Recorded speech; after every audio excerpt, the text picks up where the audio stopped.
Hi everyone. Thank you all so much for joining us today. I have Katherine, Laurin, Kylie, Schachte, and Tom Ryan with me. Katherine lives in Colorado with her husband, 2 sons, and tiny dog. She is the author of Crisis Deserted, a contemporary women's fiction romance. And when she's not writing, Katherine enjoys reading, traveling, hiking, and listening to true crime podcasts. Her latest book, These Vengeful Hearts, is her first young adult novel. You can connect with Katherine on her website at katherinelaurin.com. Kylie Schachte is a graduate from Sarah Lawrence College and an active member of the Pitch Wars community as both an alum and mentor. She lives in Portland, Oregon with her husband, cat, and giant dog. Your Next is her first book. Learn more about Kylie at kylieschachte.com and follow her on Twitter or Instagram at Kylie Schachte.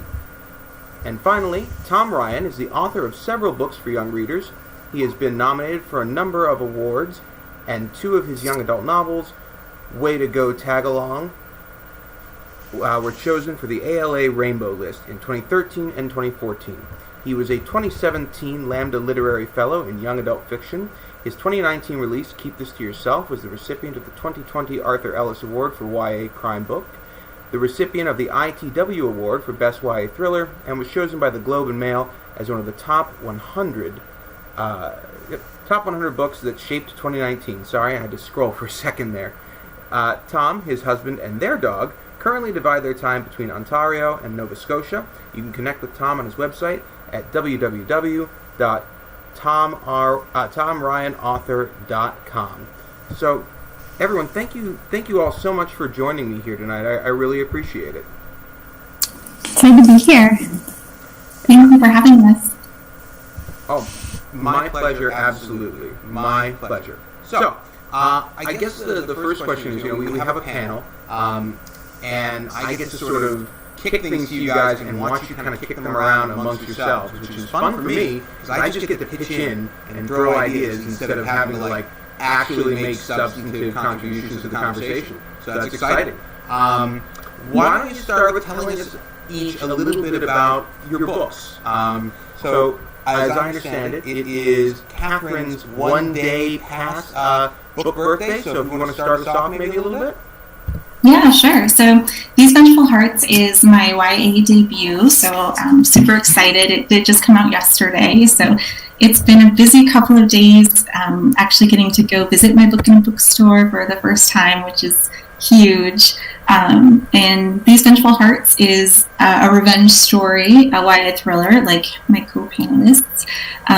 It follows Emma Williams as she joins her high school's secret society to take them down from the inside as part of a revenge plot for hurting her sister. So it's not quite as straightforward as all that when she gets into it as books go. Sounds great. Yeah, it sounds so good. Okay. This week. Yeah. And who wants to go next? Yes. Kylie, do you want to go? Sure. Drew, you gotta tell us which one of us has to go. I gotta pick. All right, Kylie. I mean, Tom out here a little bit, so you gotta go. Let's go. Well, 2 notes. So, hey everyone, I'm Kylie. I'm the author of Your Next. It's a YA murder mystery. It's kind of like film noir meets high school. It's about a 16-year-old detective named Flora Calhoun, who is obsessed with solving the murder of her ex-girlfriend, Ava McQueen. Doing so is going to uncover these really kind of dark and deadly secrets lurking under the surface of her seemingly pristine small town. She's just kind of can't let the case go, even as she and everybody that she loves is in increasingly more danger. It's got kind of like a Fight Club meets Riverdale vibe to it, if that sounds like it's your thing. Which one wouldn't it be? Yeah. It's everyone's thing. Fight Club meets Riverdale. That would be my thing. I think that is everyone's thing. I think what you basically described is almost like the pop culture dream we've all kind of been waiting for. That's a good mashup, I think, for sure. Thank you. Yeah, take a lot of pride in that. So I'm Tom Ryan, and I am an awkward Canadian, and I am really happy to be here. I was so excited to be invited, and I've been writing YA for several years, and predominantly, actually, all of my books tend to center on queer teens. That's a really important thing to me. It's sort of a representation issue. I grew up as a queer teen where there were no books that I could find myself in. And so when I started writing about a decade ago, things were sort of changing a little bit, and you started to see a bit more queer YA out there. And so I, decided to take a crack at that. And most of my early stuff was kind of straight up contemporary, but last year I released Keep This to Yourself, which is my first murder mystery thriller. It's kind of a dark, twisted story about a young man, a teen named Mac, who is trying to solve the year-old cold case serial killer murder of his best friend. And they live in a small town on the coast, and he sort of starts to get into the seedy underbelly of the town and starts to learn that everybody has a secret and nobody is who they seem. And it was a lot of fun to write, and I am following that up on October 6th. And Keep This to Yourself is new, out in paperback this week. And in October, I have I Hope You're Listening coming out, which is my second thriller. And it's the story of Dee, who is a 17-year-old girl in a small town who 10 years previous, when she was just a kid, was playing in the woods with her best friend, Sibby. And Sibby was abducted in front of Dee's eyes, and Dee was the only witness, but she was unable to give the authorities any clues that would help in Sibby's return. So Sibby it's a cold case. She was never recovered, and Dee deals with a lot of trauma and survivor's guilt from that situation. And to help herself overcome that guilt, she decides to start an anonymous podcast, a true crime podcast dedicated to helping people find their missing loved ones. And to tie it all up, the podcast becomes kind of successful, and when the story begins, another young girl has gone missing from her old neighborhood, and she begins to realize that the two cases might be connected, and so she's drawn back into that mystery from her past. And that's out on October 6th. So God, Tom, your cover is so pretty. Thank you. Both of them, but I Hope You're Listening looks like, Catherine's, yours too, both gorgeous covers. And you guys are just in time for October. You're just in time for October with that, which is the season for thrillers, I would think. That's the time when we all kind of look around outside a little bit, Yep. Absolutely. So let me ask, all three of you have written thrillers, which for me are probably some of my favorite kinds of stories to read and hear about and listen, because there's something really very basic in everything. Or there's something very basic with that kind of storytelling where we all can envision ourselves, sitting there and wondering, was that creaking I just heard outside just the creaking of the house, or was there something going on there?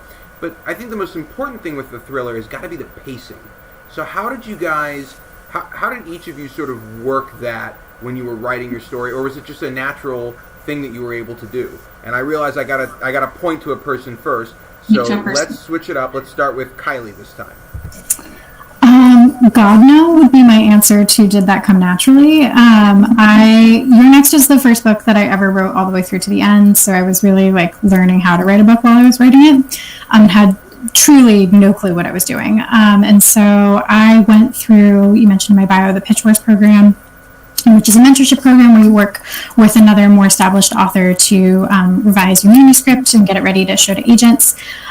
So Amy Trueblood was that author who mentored me, and she taught me a lot about pacing. I also really relied on the Save the Cat Writes a Novel craft book, which does a really phenomenal job of just breaking down the basic beats of a story. And so once I understood that stuff and kind of knew the general structure that a story is supposed to follow, and for me it was this real sense of relief of oh, thank God somebody else figured this out for me so that I don't have to reinvent the wheel here.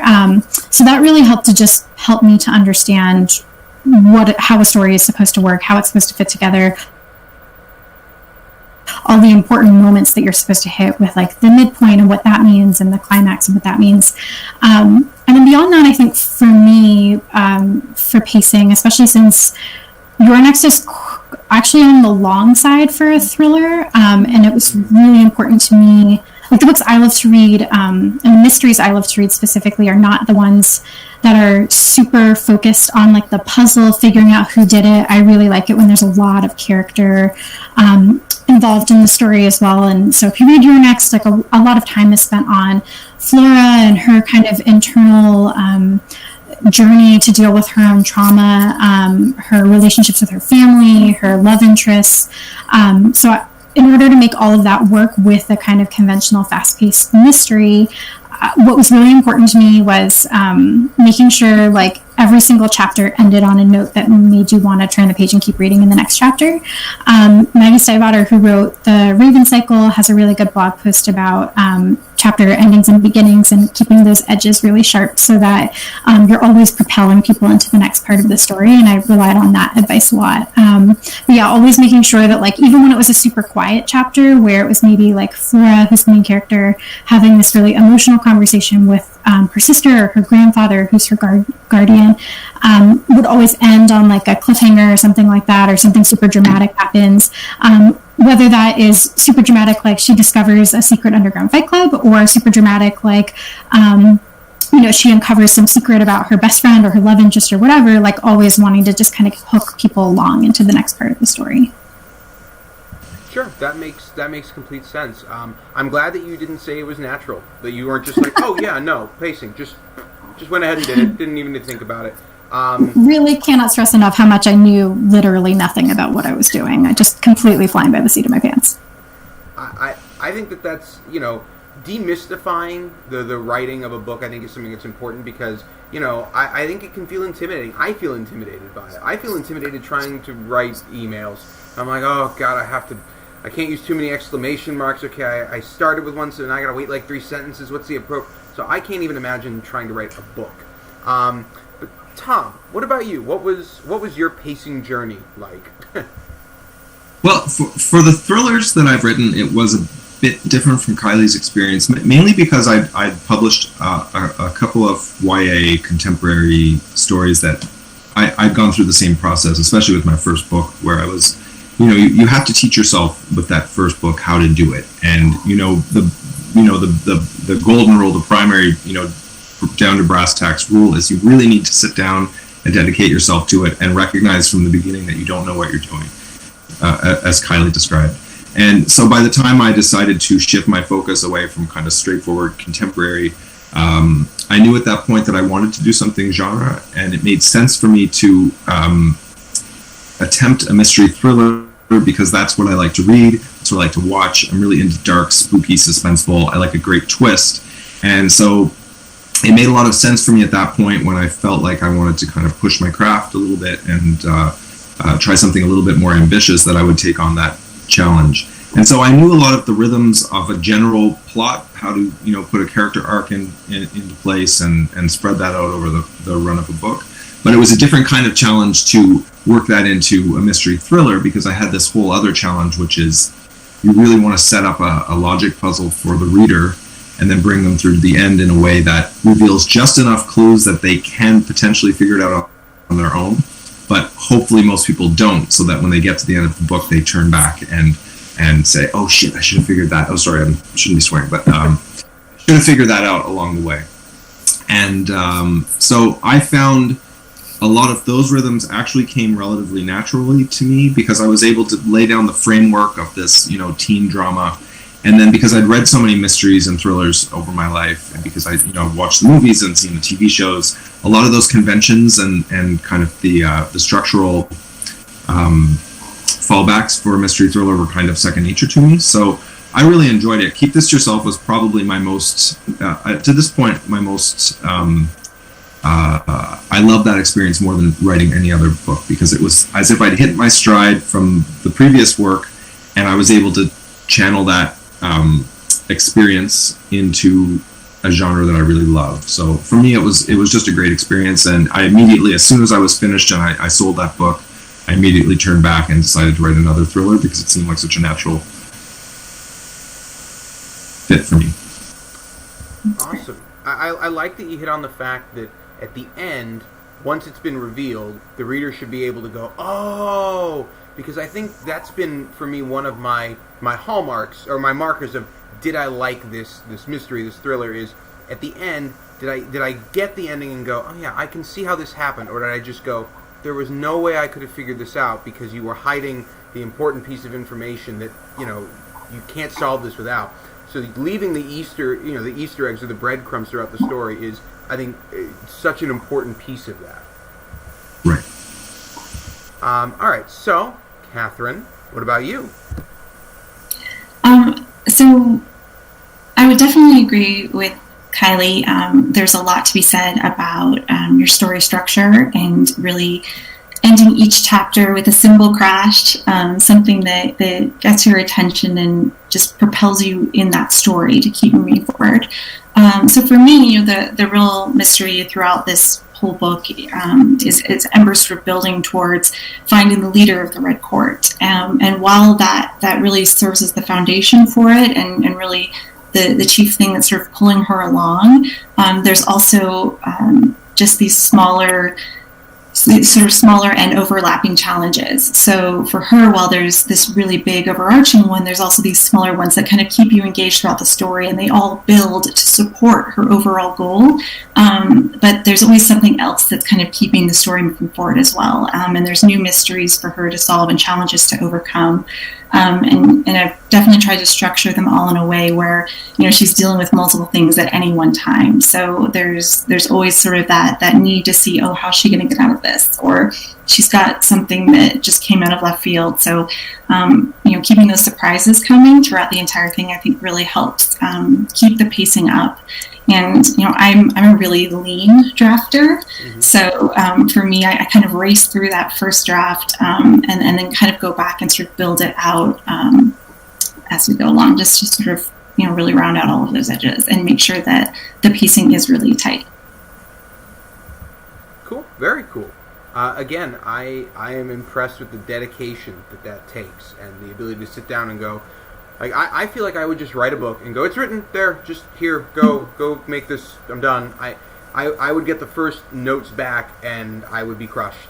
Or I'd sit there and try and they'd say, just round out the edges. I wouldn't know what to do with that. So the fact that you guys do is just so impressive and cool to me. Let's talk a little bit about characters. So each of your books has main characters that are out for justice or maybe vengeance, depending on how you want to look at it. And it can be justifiable justice or vengeance. I mean, unjustified justice is vengeance, I guess. But it can be justifiable to the character. It can be justifiable to the reader. How do you walk that line between making us feel, empathetic, but also driving home like what's happening and how it's obviously we want to relate to the character. Obviously we want to feel like what's the protagonist isn't a bad person, but they're doing bad things. So how do you sort of walk that line? Tom, why don't we start with you this time? Sure. So you were asking can you ask the question again? Sorry. Sure. Oh, no, it's okay. I rambled. It happened. No, that's all right. So how do you make us feel attached to, connected with, sympathetic towards a character that's doing something that, taken in the abstract, is a bad thing? Right. Vengeance is not a good... I don't think anyone would really say that vengeance is good and we should be rooting for that. And yet we do sometimes. So how do you guys do that? Well, in my case, I wouldn't say that either of my protagonists are doing anything bad necessarily. They both have these kind of traumatic experiences in their past. And to keep this to yourself in particular, that all of the mystery happened. Well, the murders, it was a serial killer who came to this small town, killed 4 people, and the murders culminated with Mac, the main character's best friend, Connor. And everything happened a year previous to the story beginning. And so this small town and Mac, the main character, are kind of dealing with the aftermath of this terrible, kind of wild, chaotic event. And what happens is Mac discovers a note that he'd overlooked from Connor, that Connor had left him on the night that he was murdered, saying, I think I've figured out who the killer is and I need your help. But Mac missed this note and Connor went on to be murdered. And so a year later, Mac finds this note and feels an enormous amount of guilt over this. Maybe if I found this note when I was supposed to, I would have been able to stop, my best friend from being killed. And so he finds himself propelled on this situation where he is looking, I don't know if vengeance is the right word, but he's certainly looking to avenge his friend's death. He wants to figure out what happened. And so I think it was deliberate for me to set up a situation where I wanted the reader to be able to imagine themselves in that situation. Imagine if someone you cared about died and you found out after you had started to come to terms with that you might have been able to stop that. How would you feel and what would you do? And so I throw Mac into this situation and he ends up, basically feeling, more and more compelled to dig deeper and get down to the bottom of things because nobody else, everybody else has kind of given up on ever solving the mystery. So I don't know if that really answers your question, but for me, it was a matter of trying to put my main character in the most sympathetic light possible and then making him, pushing him forward into this, mystery. He's a very unwilling detective. This is the last thing he wants to be doing, but he feels really compelled to do it. I think that does answer my question perfectly. Obviously there's sort of an emotional balancing act of where we as the reader go, okay, well, X, Y, and Z happened, which justify these reactions. And as long as you maintain that balance, you can get away with doing a lot. So I think that certainly answers it. Let's go to Katherine next. So I guess mine is definitely more straightforward. It certainly is a revenge story. And my main character does do some bad stuff. And I think that one of the questions that the book asks is, do the ends justify the means? Can someone doing something objectively good, but in a way that is definitely bad, whose side are you going to be on in that conversation? So for me, building a morally great character was so fun, and it's something that I always really enjoy.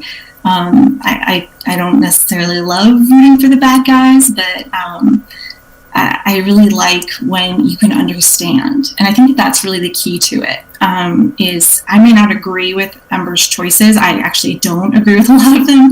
As an adult, I recognize that she's making some bad decisions, but I understand. And I think, at each turn, as we're sort of following Ember down this branch in her story, where she has to weigh the outcomes of her actions against her ultimate goal, I wanted the reader to say, yeah, I get it. I get why you're doing it at every step of the way.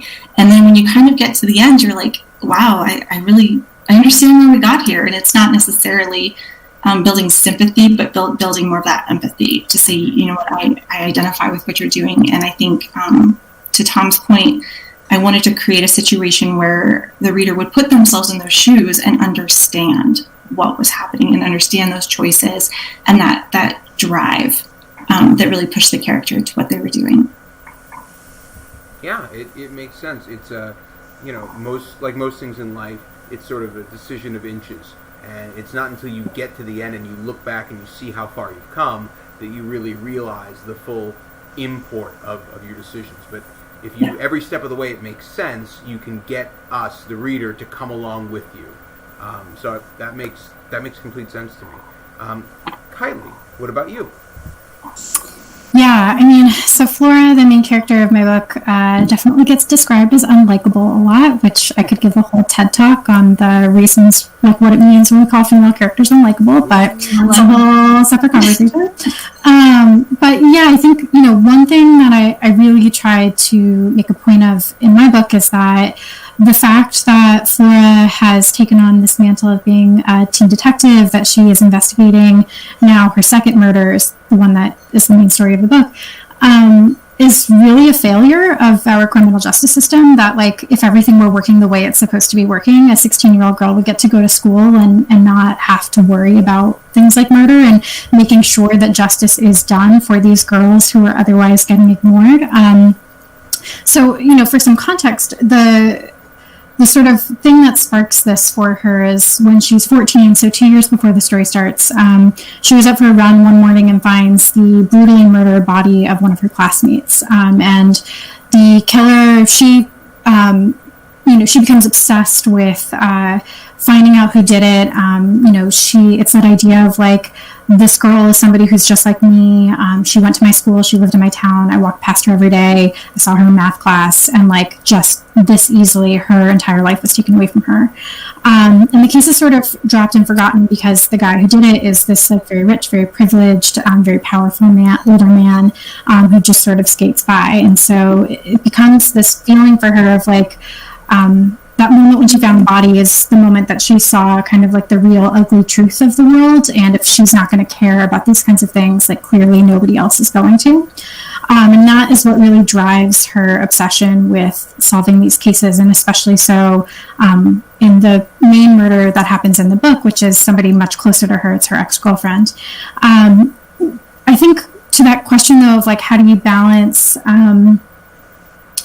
her doing, maybe making some not so great choices, but for some understandable reasons, versus, needing to feel connected, or, like you like the character at least a little bit.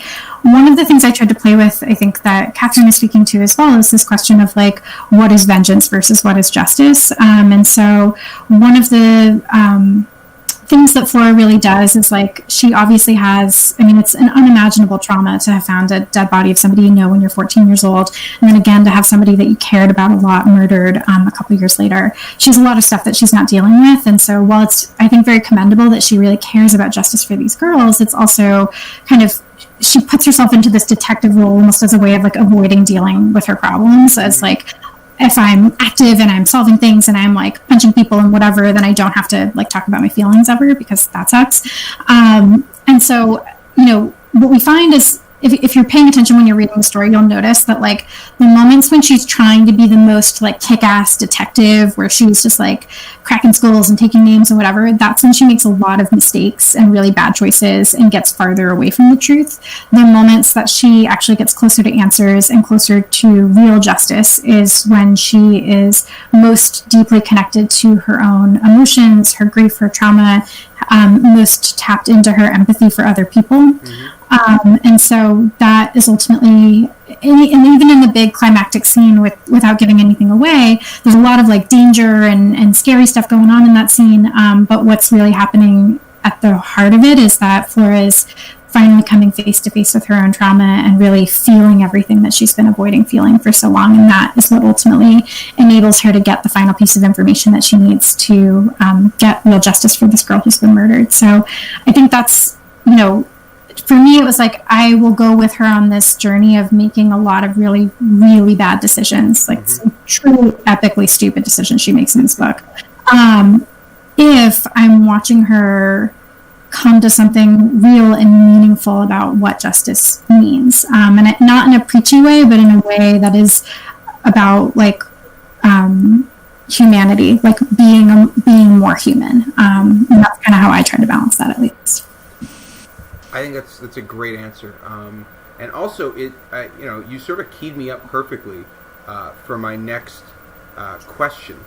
So your books all deal with secrets, whether it's town secrets or secret societies or trying to unravel the secret of what happened. How do you use secrets effectively? How do you set it up to where we feel like these are real? These are honest secrets, and these are the kinds of things that, people would not want to keep secret, because that almost sounds like there are secrets people want to tell, but there are definitely times where I've read something and, it's been this big secret, and I'm like, how is that possibly a secret? How would that work? That doesn't make any sense. Everyone has to know about it, and how could you not? How do you make them real, I guess, is my question. And Kylie, since you teed me up, why don't we start with you on that? Sure. I think one of the lessons that I learned as I was kind of first, so I have replotted and revised this book probably more times than I could actually count. It's like the murderers changed, the murder victims have changed, like everything in this book has changed at some point or another. And so I think like in the process of really reconfiguring every single element of this book, one of the things that I came to is that people have secrets for all kinds of reasons. Like having a secret doesn't make you a murderer. Being a kind of crappy person also doesn't make you a murderer. And so I think that was the key for me to adding that authenticity of like having lots of, there's obviously like the big secret at the core of it, which is, who killed Eva McQueen, who was responsible for this. So that's one person who's keeping a pretty big secret. But there's like a few dozen other people who are peripherally involved in what happened that led to Ava McQueen's death, that they don't necessarily know who the killer is. They're not keeping that the secret, but they have a million reasons why they don't want all these other sort of fringe elements to come out. And so all of those people are doing everything that they can to make sure that this stays a secret. And so there's like multiple different forces that are kind of acting chaotically and independently of each other to keep Flora from achieving her goal of solving this murder. And I think that coming at that from a place of like humanity and empathy of like all the different reasons why people might not want something to come out. So like, this isn't a spoiler. At the heart of my book is this fight club that a lot of the kids in Flora's school and the surrounding schools in the area fight in for cash. There's bets that are placed on it. They get paid for fighting in it.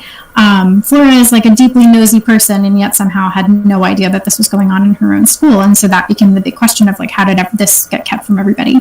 And so that was a great opportunity for me to dig into all the different reasons why various kids would not want this getting out. And that became an opportunity to play with things like class and race. Why might you not want people to know that you are like, this like seemingly perfect country club girl, but you're like beating the crap out of people in this like makeshift ring in this like super sketchy fight club. Like there's a lot of reasons why you might not want people to know about that. And so that to me was kind of the trick to it, is like finding all the different layers of secrets of like that might seem super suspicious on the surface, but like actually are totally like reasonable and relatable why people would be trying to keep that quiet, and then having like the chaos effect of that of like lots of different people trying to keep secrets for totally different reasons in no way coordinated with each other is always going to lead to a big old mess. Okay, perfect. All right, so Katherine, how do you handle secrets and how do you keep them feeling real, especially in dealing with a secret society? Yeah, I mean, so my book is about secrets almost exclusively. So it's beyond secret society. Almost every character in the book has a secret, and really what makes the Red Court, the secret society in the book, run are your secrets. And so I really play with how the Red Court as a secret society takes, your biggest secret, the thing that you don't want anyone else to know, which is how people get involved with the Red Court, is they ask for a favor. And it could be anything from, breaking up your best friend and their significant other because you don't like that person, or getting a grade that you didn't earn, or getting a lead in a musical that you really want. So you've cheated somehow in some way, and the Red Court's going to use that against you again and again and again in paying other people favors. So it's really an interesting examination of the secrets we have, why we hold them, and how they're used against us. But I think that everyone does. Everyone has secrets or things that they don't want to be made public, or things that you share with only select people.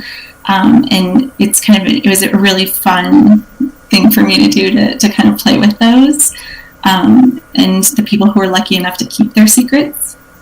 But as far as the secret society goes, it's almost like some willful ignorance on the part of a lot of people. It's a secret society that is, pretty open as far as, maybe half the student body knows that they exist because they've been involved in some way, shape, or form, or, they've had a favor granted, or maybe they've sort of been pulled into the web.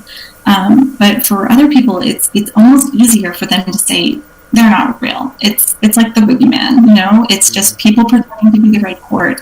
And I think that we see that in our lives and in our world, especially right now, everywhere, of people who are kind of turning a blind eye to it. And I think that is, I wrote this book years ago, but I've seen it more and more recently. And it's, for people who say that kind of thing doesn't happen, it 100% does. And even, the adults in the story, it's easier for them to say, just to write this off as like, oh, this is just a bully, or this is a group of people who are bullies. It's not more coordinated, because it's easier for us to sleep at night when you don't think of it that way. Absolutely. And I think that you're right. The best ally that a conspiracy has is the fact that None of us really want to believe in a conspiracy. We all go, oh, it's a coincidence, or oh, we can come up with reasonable doubt for anything. And I think that's a really very real way of looking at that. All right, Tom, how do you handle secrets?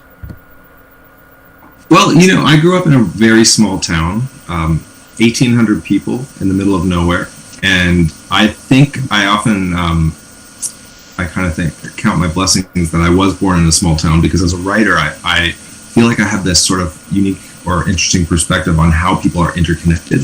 And in a small town, secrets are currency. And I've been listening to Katherine and Kylie speaking about the way that they've incorporated secrets. And it's occurred to me, I think this is a great question, because I don't think it had ever occurred to me until right now, that each of my books, they're very different types of thrillers, but each of them are set in a very small town. And in each of them, the main characters are forced to go on a journey through the past and through the towns that they live in, and kind of dissect the secrets that the people in their town, their neighbors, their friends, their family, their childhood friends are kind of holding close to their chest. And it's only through working their way through this process of kind of uncovering and unveiling secrets and moving on to the next secret that they're actually able to kind of navigate their ways to the truth. And I think that for me, as a writer of thrillers and mysteries in particular, it's very important. And I know a lot of people don't write this way, but for me, I really need to know where the story is going. I have the ending figured out first, and then I kind of work my way in that direction. And I think that it was really valuable for me to give each of the characters, the main characters and the important side characters, sort of a hidden inner life that unfolds in front of the reader, and I think gives texture and complexity to the story generally, and to each of the characters as I'm working through them. And really, Secrets is the way that I think I made that happen more than anything else. That makes sense to me. And Tom, actually, you teed me up great for a question that we've got from our live chat, talking about your experience with small towns, and it seems to be where you're writing. So, from Sarah, it's so interesting to see authors in their home environments. When you write, do you like to write about what is familiar to you, or do you find yourselves gravitating towards an opposite sort of aesthetic? And I feel like, Tom, you already sort of answered that a little bit, but if you want, maybe go into a little more detail there. I think that's a great question. I think in some ways I ground myself in the familiar. I think a small town, as I was just talking about, I'm very comfortable in that milieu, and I'm able to kind of set up the conditions of a small town and then start building an atmosphere. I mean, one of the book that I'm just writing right now is set in a town in the Rocky Mountains, and I've never lived in that part of the world, but the things that make a small town tick on the West Coast, the Pacific Northwest, are the same things that make a small town tick on the Eastern Seaboard. And so that's a comfort level for me as a writer that I find I fall back on before I begin to kind of work in a new and unusual direction, if that makes sense. I need there to be signposts that I can work towards while I'm writing something new and unique and fresh. And for me, really the comfort of the type of the environment that I lived in is how I let that play out on the page. Yeah, I mean, that makes sense, quote unquote, sort of writing what you know. But I do think that you really touched on something cool with the idea that small towns, kind of regardless of geography, are going to be somewhat similar. I mean, I lived in college in a very small town in New Hampshire, and I visited friends in Portland, and we were down in, it wasn't Astoria, it was outside of Astoria. There was a very small town, and it felt like being back in New Hampshire, and literally across a continent, but there's just this sort of aesthetic that I think is very, very, across the board there. So, Kylie, what about yourself? Is that something that are you writing in your own aesthetic, or do you sort of go opposite? So I write like really big big, like high octane, like big pitch, big concept type books that are like on the surface probably don't seem super grounded in realism. So like Your Next, as we've talked about, is like Riverdale meets Fight Club, neither of which is particularly realistic. I'm writing a story right now that's like a young adult Indiana Jones. Again, like we don't have a whole lot of high school age treasure hunters, I think. So those things I think feel a little bit kind of like bigger and wilder. I'm not as concerned with realism, but for me, what's really important, and this is maybe where the answer to this question comes in a little bit, is like within these kind of bigger, maybe even campier types of stories, we feel grounded in some kind of like thing that feels relatable or human in spite of how kind of wild and zany the rest of the book may be. So like to the point about small towns, Flora has, in Your Next, has lived in her small town all her life, but I drew a lot of her experiences being, she's very ostracized.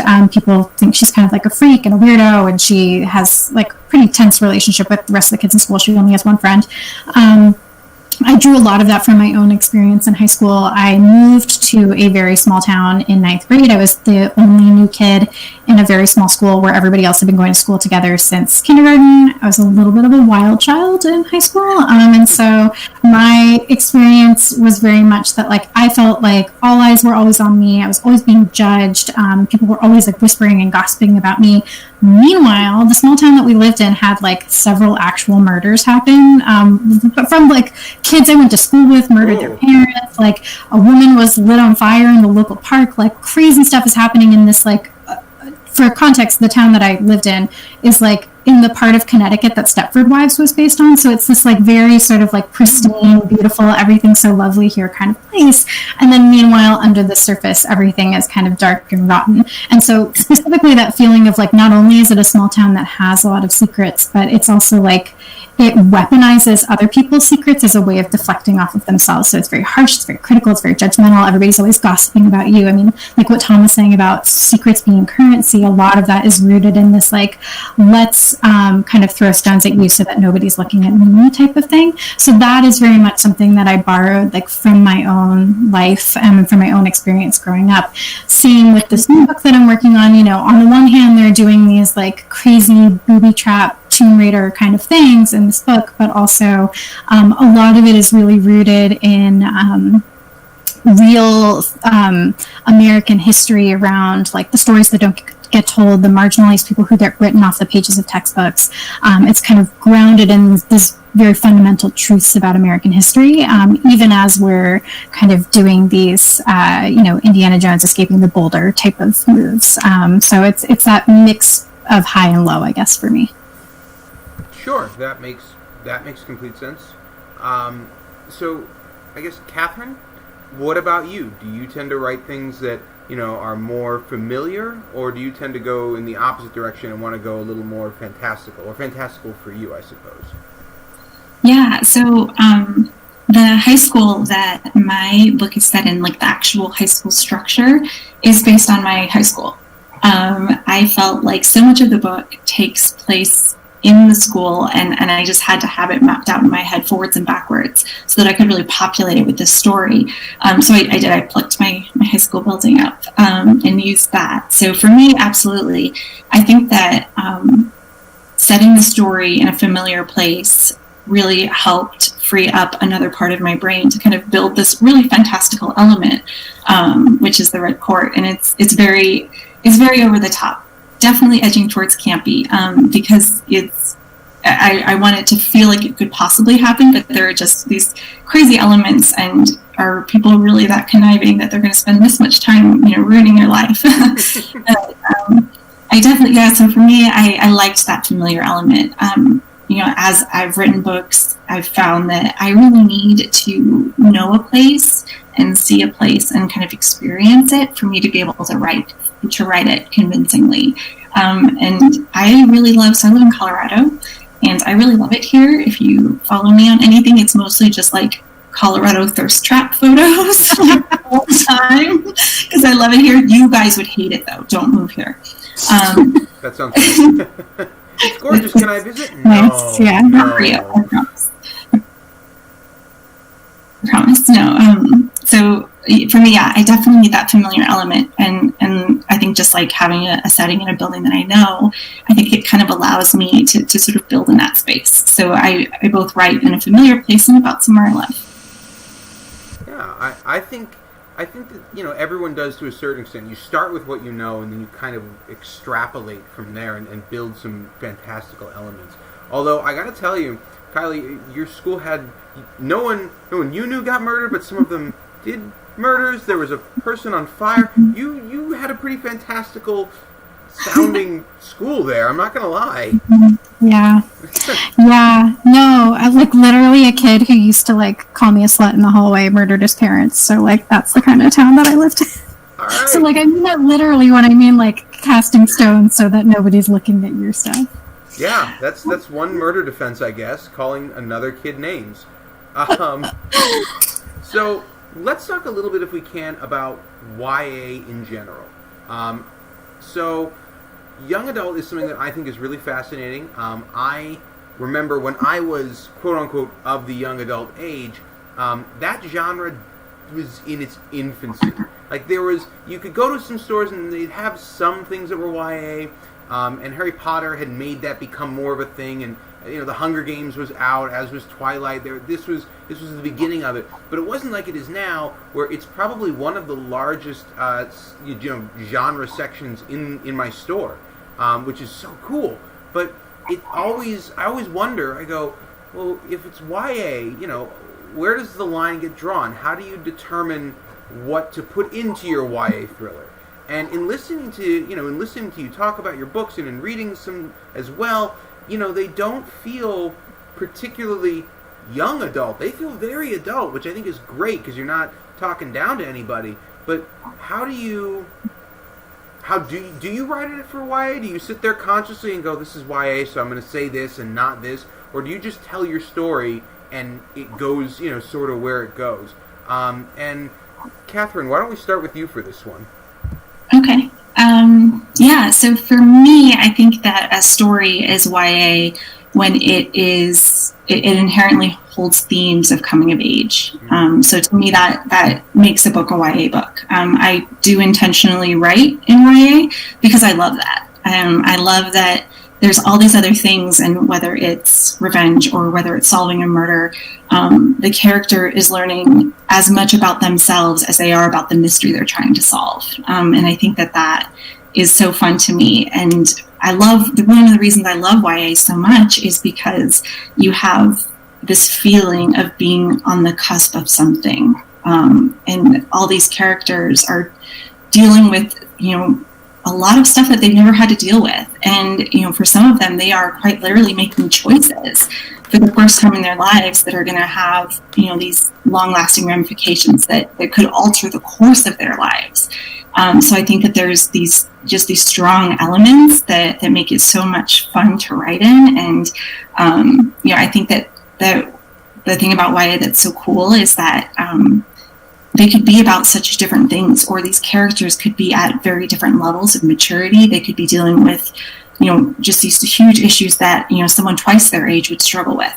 But that they're still at this younger age where they're still trying to figure out other parts of their lives as well. So you can deal with very adult issues, or things that we would call adult issues, but in a different way. And at the same time is dealing with these issues of is it first love, or is it, you know, choosing a path for their career, or whatever that is that they're focused on. So I think that there's just so much room as a writer to play in that space.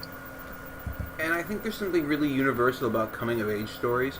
You know, I just turned 31, which I'm mildly uncomfortable with, back in July. And I'm kind of realizing that at no point do I think of myself as really an adult. I'm a kid, and constantly I'm just like, oh gosh, I'm 31. I should be mature and responsible. But also I'm very easily amused by the same things that amused me 20 years ago. And I think that we're all, unquote, waiting for our real life to begin. Like, we're all like, okay, like at a certain point, I get the handbook, and now I know what I'm doing. And so there's something kind of timeless about coming-of-age stories, I think, for all of us. That's a great answer. So, Tom, the same question to you. How do you... What's your process like in thinking, oh, this is YA, or, oh, I'm writing, so I'm not going to include this, or is there a process? Well, I think I would like to echo what Katherine said about there's so much dramatic potential in that moment where you are on the cusp of childhood and adulthood. And there's a reason we generally refer to it as young adult literature, not teen literature, is because I think anybody who wants to take writing YA seriously has to recognize, and I think you mentioned this, Drew, as well, that you can't talk down to your audience, first of all, and you'll be sniffed out instantly if you do, if you're trying to put some sort of morality play in front of your readers. That just doesn't fly. You need to recognize that young people, especially these days, I think throughout history, but especially right now, we're having a moment where people are expected to manage a lot at a very young age. 16, 17, 18-year-olds are dealing with issues of sexuality and gender expression, financial and social insecurity, a world that's basically collapsing in a lot of ways. The standards and conventions of the way that we've lived and the way that we've seen society as being normal for so long are kind of disintegrating around us. And when you're approaching that moment where you're going to leave high school and leave your family behind and enter the world, you've earned the title of adult, young adult or not. And so I take writing for young people very seriously. And my first rule for myself is that I try not to think of my readers and my audience as being younger than me, although clearly they are. I think that they are capable of picking up on any sort of emotional nuance that I'm able to put down for them. And so for me, the most important thing about writing YA is trying to understand the situation that a young person lives in today, and then giving them a lot of credit. And so the story comes along beside that. I consider my mysteries, well written, well constructed.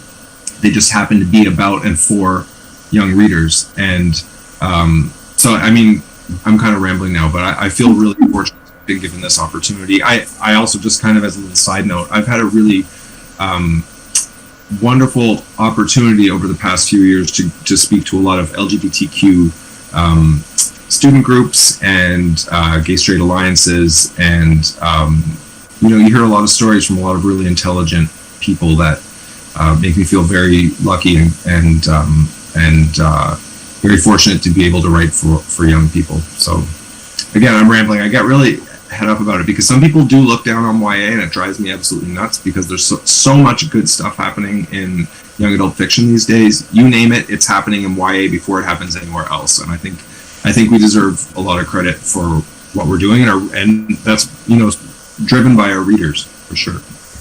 And Tom, I think you really nailed that answer in a lot of ways. It's interesting. We have a YA book club in the store, and the name of it is YA for All. And we really embrace that philosophy, that these are stories that are for everyone, and that to sit there and go, oh, these are like kids' stories is really dismissive of the amount of work that people put into writing them and the amount of passion that people have for them. And I think you're also right that YA is in many ways at the forefront. I am a big science fiction, fantasy, and nonfiction reader, with the occasional thriller thrown in there. But watching the trends in YA, especially when it comes to representation, I saw that there first. Not that there weren't fantasies where it existed, not that there weren't science fiction, but it was much more common in YA books before I saw it elsewhere. So I think you're completely right. I think, you guys are trailblazing, certainly. Sorry, just jump back in for 1 second, but just jump off on that point.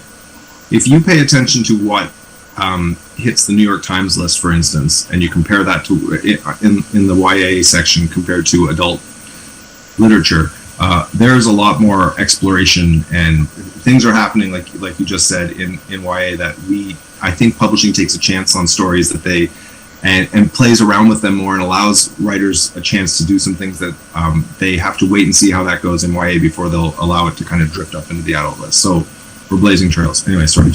And can we just say a hell yeah to Cemetery Boys on the New York Times bestseller list? That's exactly what I was thinking. So happy for Aiden. And to the point that Drew made about like or maybe it was you, Tom, about how it's really our readers who are pushing that. That's like for sure like a community-led grassroots thing that got that book on the list, because it's a small press, first trans author on the YA bestseller list for the New York Times, like is purely because of the community excitement for that book. Like I could get teary talking about it. So exciting. Not so much. So great. Yeah. It's so great.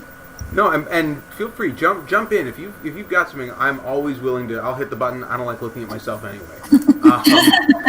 But yeah, I think you're all completely right though, and that's one of those things that we talk about in the store. We're hand selling books, trying to help people find the right books, and it's very interesting. I myself have not experienced a person who's shopping for themselves in the YA section who's like felt like they don't want my help, like they don't want to be bothered. It's sort of like they're hiding it. It seems like there are parents that are that way sometimes, but the kids who are reading and the adults who are going over there and reading it too, and don't think there aren't adults who are there. There definitely are, because there are great stories there. They are there proudly, and I think that's something that's really, really cool to watch. So I've got the same question to Kylie, which you sort of touched on a little bit, but hopefully you'll expand on for me. Writing YA, choice, nature. How do you what's your thought process there? Yeah, I mean, to the question about like how deliberate am I about like what I include versus what I don't include, I think once I've made the choice to write from a young adult perspective, not just with a teen character, but specifically that YA lens of self-discovery and all of that, like at that point it's not really a choice of like, oh, this will fly or this won't fly in the YA market. It's really character-led of like, well, if I'm thinking in that perspective, then the only story that I can tell is the one that teen would live. And I know, like, as I mentioned, like my own adolescence was a little colorful. I worked with teens for a long time, specifically, or primarily teen girls. And certainly during the entire time that I was writing Your Next, I was working with teenage girls. And so it was really important to me that I have this kind of representation of girls who have a lot of agency, who are morally gray in a lot of ways, who are really figuring things out in the truest sense. Like, it doesn't have to be this kind of like sanitized, I'm perfect, I have all the answers, I know exactly what I'm doing kind of thing. And so that was really the only choice that I made. And then after that, it was not a question of like, oh, this won't be acceptable or this will be acceptable for a young adult audience. It was like, well, if this is how a real teen lives, then that's the story that we have to tell. And I think as far as like why I write young adult, I think wholeheartedly agree about this sort of universality of self-discovery. I mean, the case in point, so I knew when I first started writing Your Next that Flora would be bisexual, just in the way that any random fact about a character that you're writing. And when I first started writing it, I was really approaching it from a sense of like, okay, well, I'm not bi, so I have to kind of like get in her head and think about like what that experience is like for her, blah, blah, blah.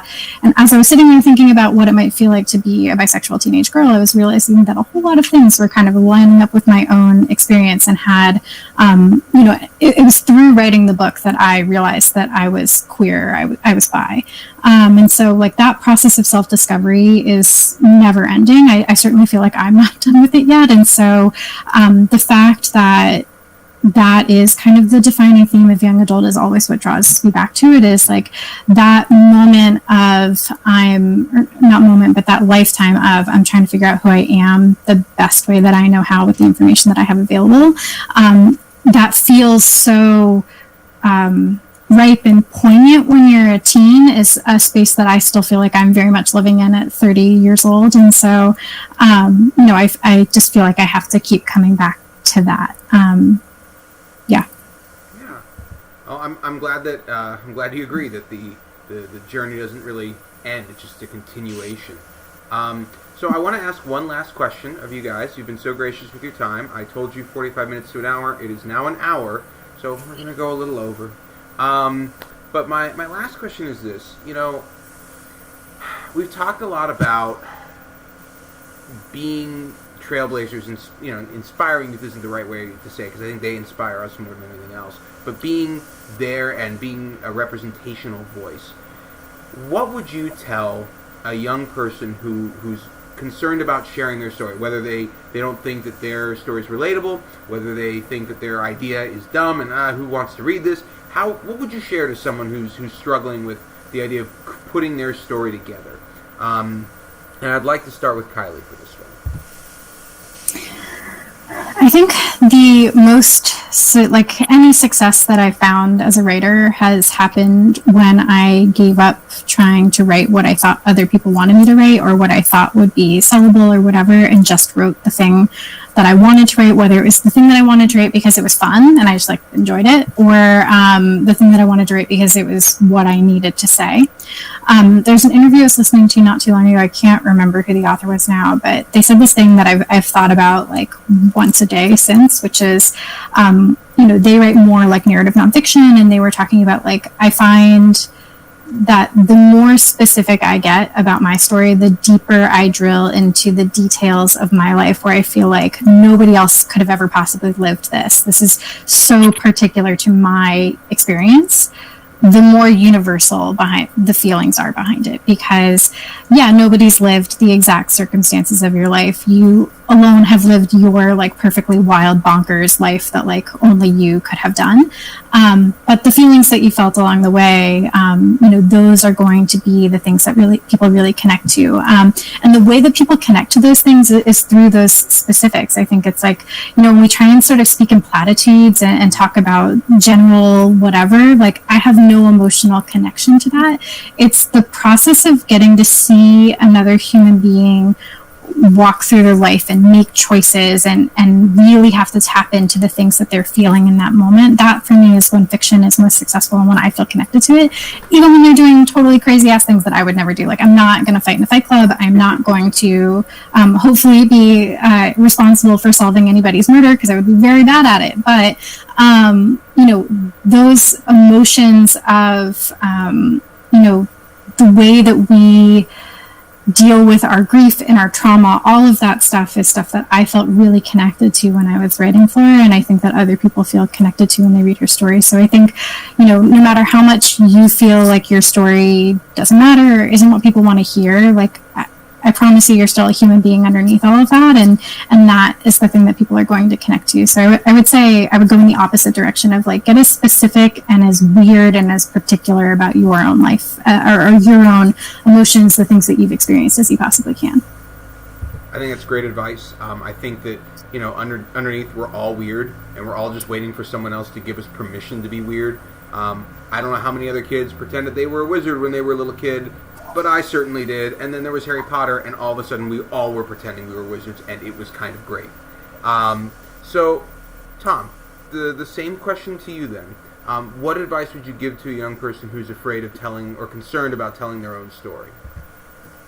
Well, I think Kylie honestly touched on things beautifully, and I don't think I could improve on that answer, to be honest. But I will say, just to take it in a little slightly different direction, or broader direction, I guess I'll say. I think generally, if you have a creative impulse, and I say this whenever I do school visits and whenever I have the privilege of speaking to young people who are interested in books and literature and just the creative arts generally, I think there are a few things that offer greater rewards than pursuing a creative inclination.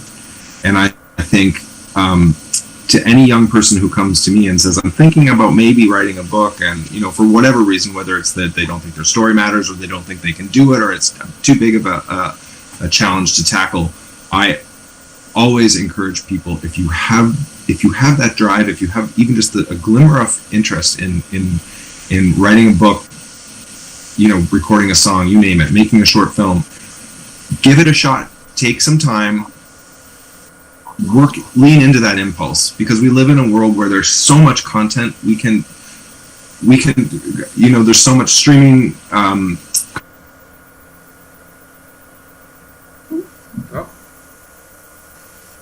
no. Content, but to turn in the other direction. Am I frozen? You froze for 1 second. Yeah. At this moment, you're like, so the key is we